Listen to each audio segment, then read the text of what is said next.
Hello, I'm Walt Elder, and welcome to Atlanta International Magazine.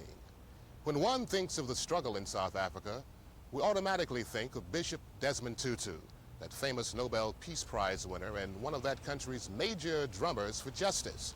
At a national conference on apartheid held here in Atlanta, Bishop Desmond Tutu expressed the concerns of how that system dehumanizes his people and how it is bringing the international community closer to their doorstep.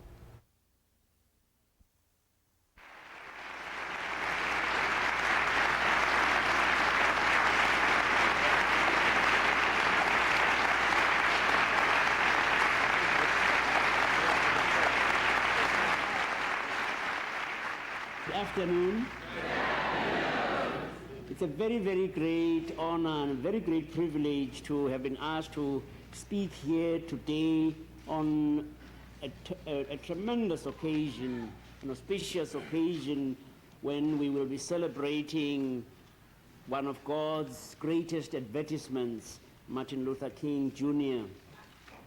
And it is appropriate to be asked to speak about apartheid, for he made his name or underlined his witness for God, for it was when he was fighting against the injustice of racism that he came to the forefront of attention. Apropos of absolutely nothing, they tell one or two stories in South Africa, and they tell this one about President Reagan, who has just been referred to, wanting to go and see how constructive engagement was doing in South Africa.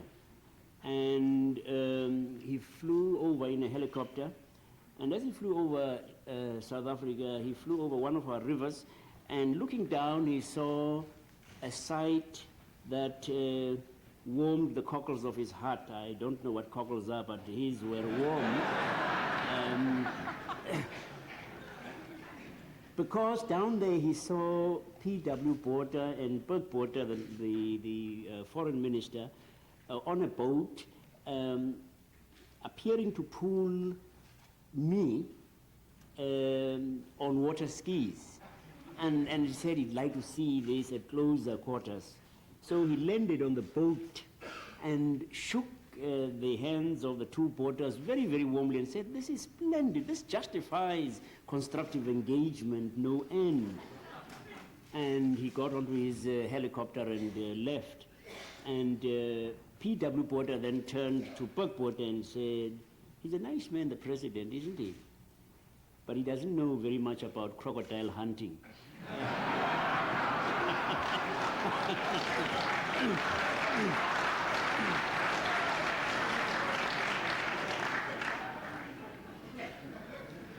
I would like, first of all, just to say a very warm word of thanks to many, many people in this country who have supported us in our struggle for justice, for peace, and for reconciliation.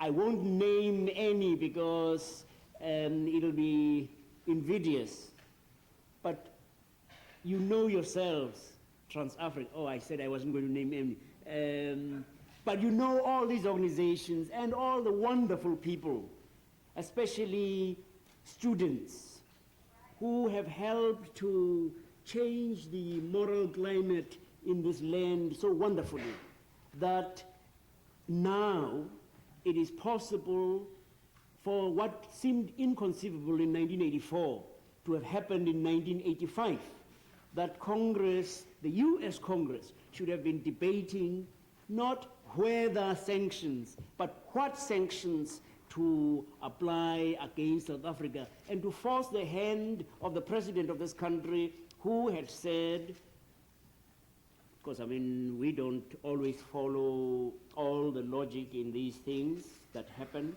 but had said that they would not apply sanctions against South Africa. His hand was forced because people power happened. The people in this land decided that they'd had enough, and they had made their decision for justice, for goodness, for righteousness, for people. And on behalf of the millions, I hope a certain gentleman is listening, on behalf of millions for whom I am speaking, I want to say thank you very, very much to all of you. I would also want to express again our appreciation to the many countries, especially in Africa, who at very great cost to themselves have opened their doors to receive our refugees, our exiles. And sometimes it has been to run the gauntlet of South Africa's anger expressed through its military might. And they have been willing to take that risk and to jeopardize their existence in order to support our struggle for justice, for peace, for reconciliation. And please accept utterly inadequate, utterly shop-soiled words which express a very, very deep, a very ineffable feeling. Thank you. Now, well, maybe yes, we should clap them. Thank you. Very quickly, you know that there are possibly only 3 ways in which you are able to change a socio-political dispensation which you do not like. The normal, the conventional, that which happens in free countries is you vote people out of power if you don't like them. They go out on their ears. I mean, people like you, Mr. Mayor, know this. People love you, and so they have voted you into power. But you are voted out of power if people do not want you. Now, this route is not available to black South Africans who wish to change the apartheid system. 73% of the population of South Africa is excluded from any participation in the decision-making processes of the land of their birth. We do not have a franchise. I stand before you, a bishop in the Church of God, a bishop of one of the largest dioceses of our church in Southern Africa. I stand before you, a Nobel laureate. I stand before you, Rising 54.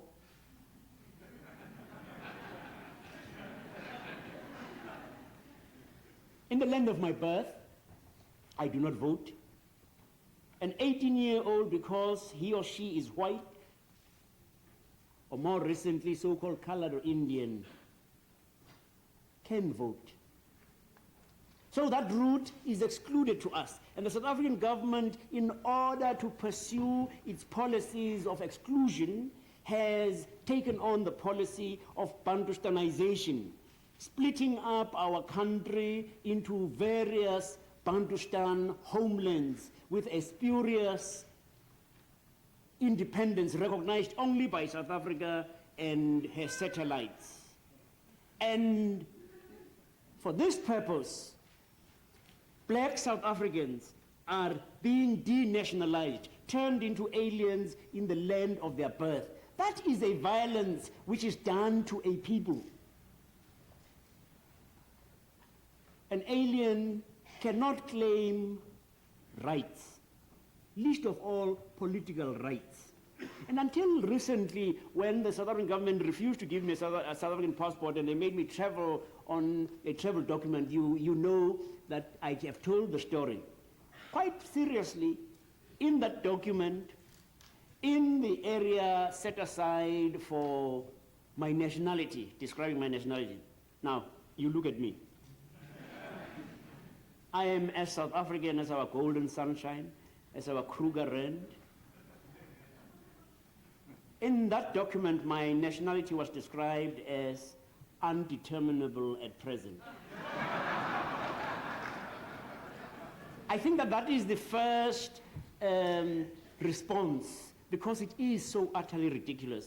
But on reflection, your response ought to be one that is more somber, because this represents the South African government's final solution. And I use that term advisedly. It is their final solution, because they have destroyed stable black family, stable black communities. 3.5 million people have been removed from their original homes, and they have been dumped as if they were rubbish, as if they were things, in poverty-stricken Bantustan homelands. The Southern government has destroyed sturdy homes. The story is told of a gardener who worked in Johannesburg and built himself a house out in his home place. And when he was told that this community of his was going to be uprooted, he said, please, allow me to destroy my own house. And so with his own hands, he demolished his house. And on the following day, he was found hanging from a tree. The South African government has placed children in areas where there is very little food. And so children starve in a land that is normally a net exporter of food. So that children don't starve accidentally. Children starve by deliberate government policy. And so I tell the story, which I have told before and will always tell until apartheid has ended, of the little girl who came out of the shack which she shared with a widowed mother and sister. And I asked her, does your mother get a grant? No. What do you do for food? We borrow food, she said.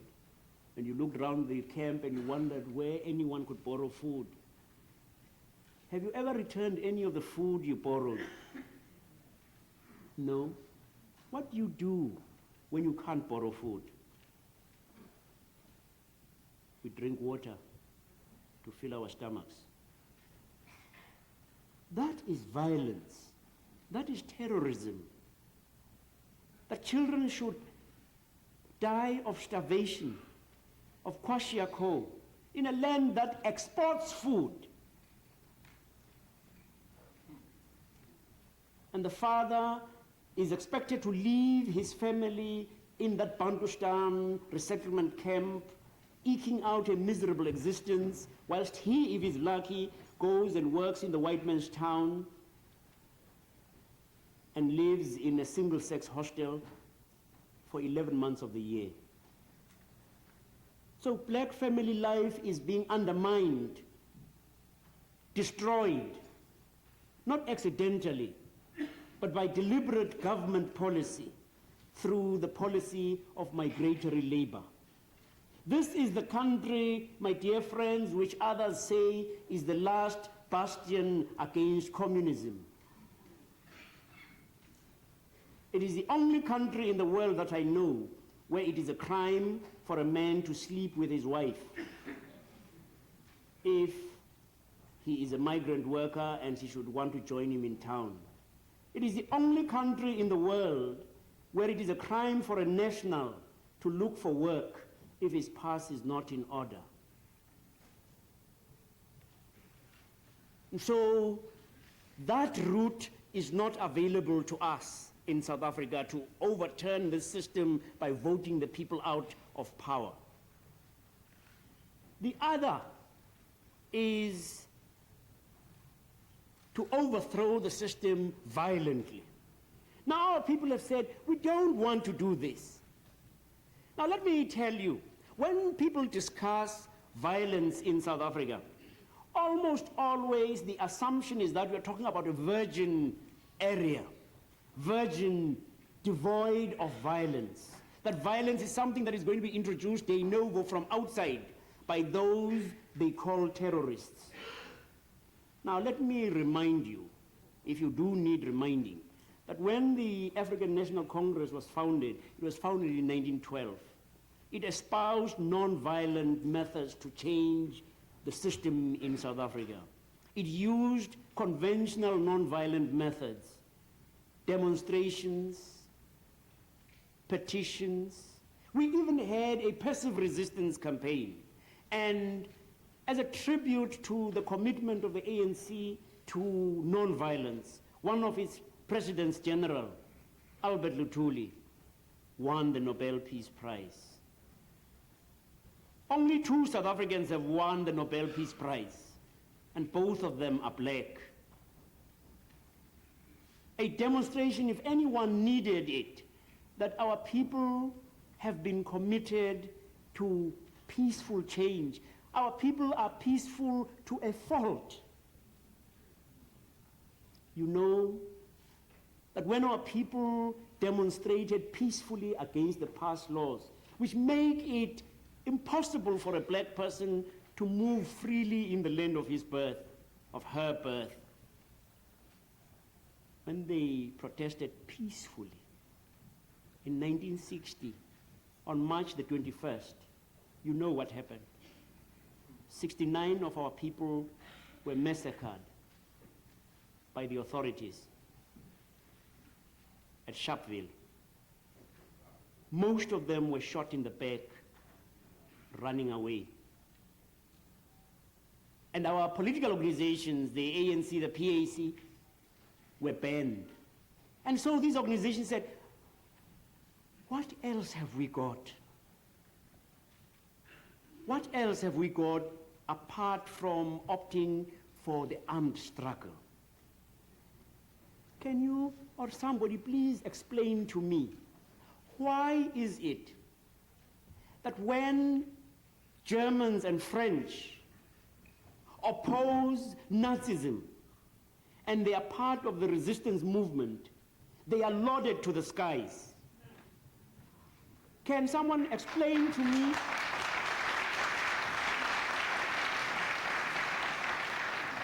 that a Dietrich Bonhoeffer can be upheld, and I believe rightly, by the world as a modern Christian martyr and saint? And this is a man who was involved in a plot to assassinate the head of state of his country. And then when it comes to the liberation of black people, the West wakes up and suddenly discovers that it is pacifist.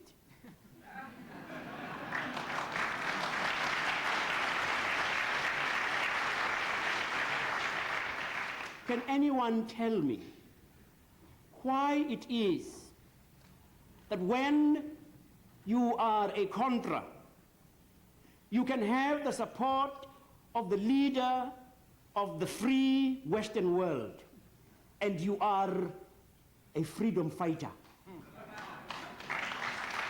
You seek to overthrow a government, which the people, however it may have happened, which the people seem to want. And then, with a government that does not even pretend to be democratic, in its newest constitution, made available in 1984, black people, we, 73% of the population, are mentioned in one sentence in that constitution. That is the country we hear is the last bastion, the last bulwark against Soviet expansionism. How come our people who have said, we have tried every other way, we have tried to say to the world, help us,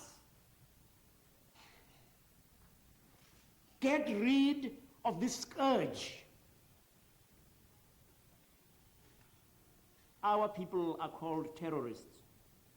Our people are said to be manipulated by the Kremlin, when almost all of them are Christians. Now, we still say we hope we won't need to have a full-scale civil war in South Africa, although you know now that the army of that land is quartered on the black civilian population. Now, when the army is used, it is used against an enemy. And we have asked at home, who is the enemy? Who is the enemy when you use the army, our army, or your army, against the citizens of this country? You are used to things called due process of law. We have people detained at home, and I want to warn you, if you ever get into trouble with the South African police, don't sit on their chairs. Because when people have died mysteriously in detention, and you've asked, what happened? We have some very strange chairs in South Africa. People fall off these chairs, and they die. You know what happened to Steve Biko.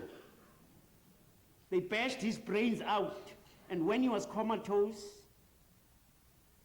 they carried him naked on the back of a jeep, 800 miles from the coast to Pretoria. This is the government that some governments say uphold Western Christian white civilization. Friends, our people try to use peaceful means. And that is the third possibility. Change the system by using peaceful means. Now, I have tried to show you that our people have tried to use peaceful means. We are stupid. For we keep going on against an intransigent government. I'm not telling you about something that is just stories. You have seen it for yourself on your TV screens. You've seen police hiding themselves in crates to lure children to stone them. And when those children stone them, the police come out of the boxes with their guns blazing.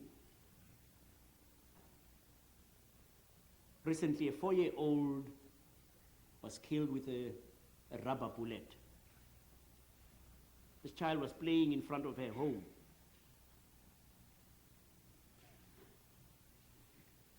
And at the inquest, now only the police use rubber bullets. At the inquest, the magistrate says, no one is to blame for the death of this child. It just happened. It just happened. And there is no outcry. Since 1984, August, over 1,000 of our people have died. It's too expensive. It's too costly in human. I mean, those are not statistics. Those are the children of somebody. Those are the husbands and the wives of somebody.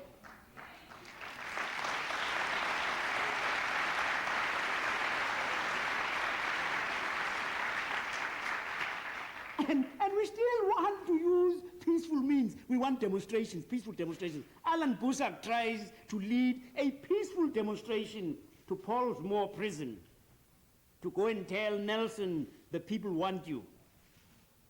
Peaceful demonstration, no stones, no nothing.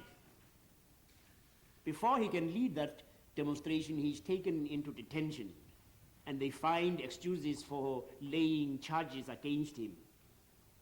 You see, in South Africa, you are either called a communist, which is the usual ploy, you are detained, you are banned. You've seen what they do with Winnie Mandela. They tell her, we have lifted the restrictions to some extent. You can go anywhere you like as long as you don't go to your own home. I mean, that's smart, isn't it? We've seen what they do. And yet our people still want peaceful demonstrations. They said no, the television crews, they excite the children and they cause them to throw stones and so forth and so on. They're responsible for the unrest. And so in Mamelodi outside Pretoria, mothers, and grandmothers marched in a peaceful protest. There were no television crews. There were no stone-throwing youth. And 13 people were killed. Our people are killed as if they were flies, you know. Like they're swatting flies and it doesn't really matter. And all we're saying is, will the international community please help us? We still want a new South Africa, a non-racial South Africa. You don't believe this? Isn't it extraordinary that at this time, when tensions are so high in our land, you can have an organization such as the United Democratic Front, which tries to bring together people of all races, like your Rainbow Coalition. Huh?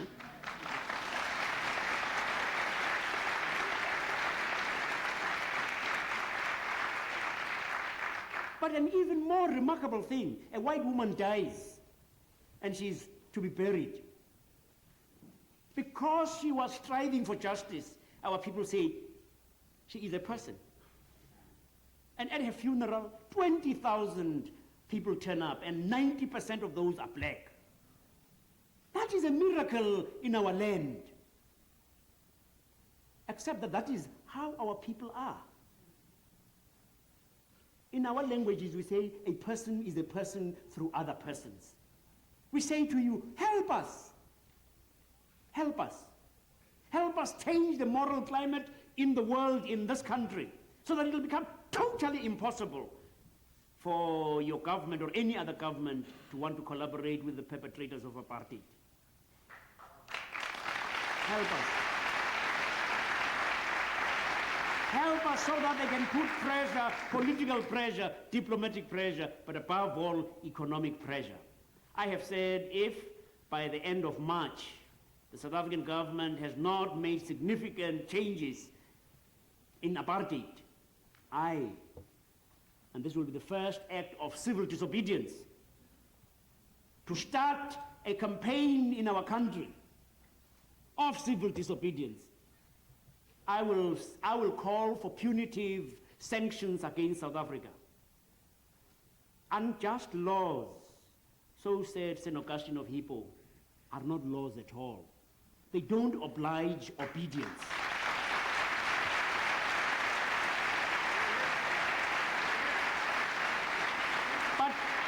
But we need you. We need you. Because when black people act non-violently, they provoke the violence of the other side. We need you so that they will know that the world is with us.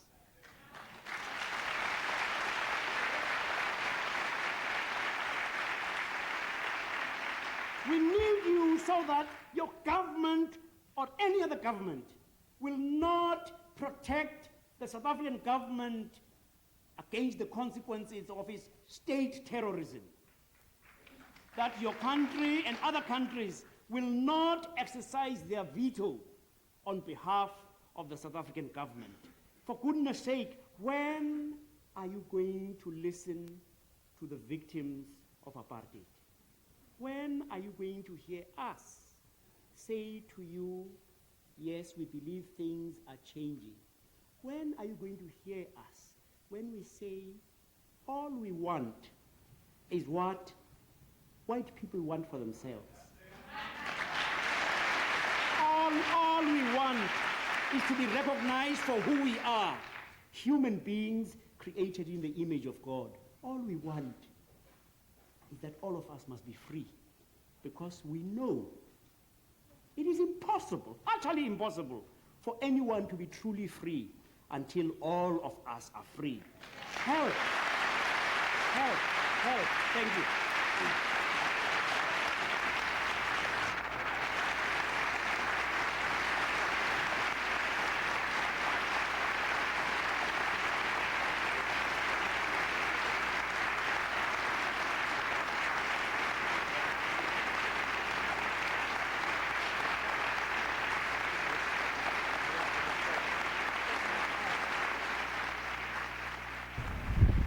The white regime of South Africa, headed by President Peter Botha, has heard the outcry of protests against his country's policies from many countries, including the United States. Economic sanctions have been levied against South Africa, but many feel before true justice can be had in that country by both black and white, tougher sanctions are going to have to be levied. That's our program for this evening. I'm Walt Elder. Thank you for joining us. Good night.